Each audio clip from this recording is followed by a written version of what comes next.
As calls for accountability from the security forces grow louder, the Prime Minister has come out in defense, insisting that the leadership of the force supports the use of body-worn cameras. Speaking at a passing out ceremony yesterday, Dr. Holness said the government will continue to equip the force with the tools necessary to carry out its duties.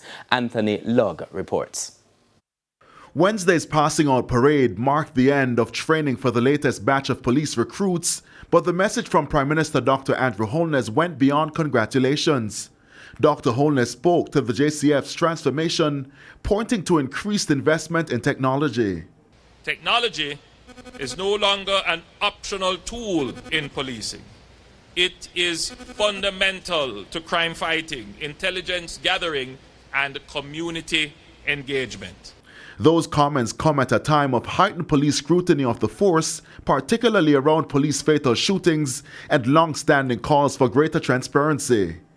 In what could be described as the clearest signal to date on the issue, Dr. Holness again sought to put some public concerns to rest.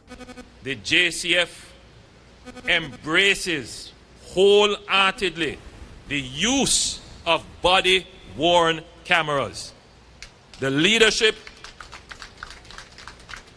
of the JCF has been very proactive in securing the best technological platform and ecosystem to support the full deployment of body-worn cameras. Body-worn cameras aside, the government insists that it will continue to invest in the tools required to further modernize the force. The Prime Minister cautioned, however, that technology alone will not resolve deep-rooted concerns. He told graduates that the true test of reform lies in values, judgment, and respect for the people they serve.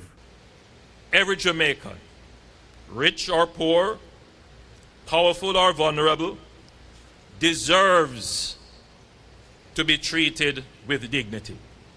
And as your Prime Minister, I demand that every one of you here who will wear the uniform and ascribe unto yourself the authority of the state as an officer of the law, that you must treat every Jamaican with dignity and respect for their rights.